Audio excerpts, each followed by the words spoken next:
eto yung dalawang ginagamit ko na maire-recommend ko sa inyo kasi mura lang 'to. Huwag muna kayong bumili ng mga mamahalin.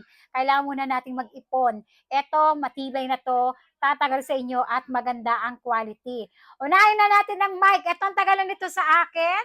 Yung mic na 'to, actually dalawa 'to, binili ko yung isa para sa anak ko. Ayan yung gamit ko ngayon. Ayan, ganito yung itsura niyan.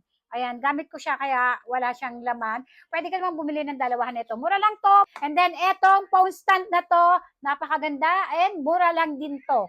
Matibay 'to, wag ka mag-alala kung mabigat ang inyong mga phone Pro Max.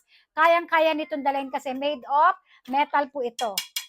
Mabigat po siya, malaki, malawak, at ito mataba rin at mahaba. Pwede mo rin siyang i-adjust, itaas, at pwede mo rin siyang ibaba. Ito, na-i-adjust din to, pwedeng pag ganyan, pwede rin pag ganito. And pwede rin siyang nakatingala, ititingala mo, or pwede namang iyuyuko mo, depende sa'yo. So, ito yung dalawa na bagay sa inyo kung kayo ay nagbabudget pa lang at nagsisimula etong dalawang to.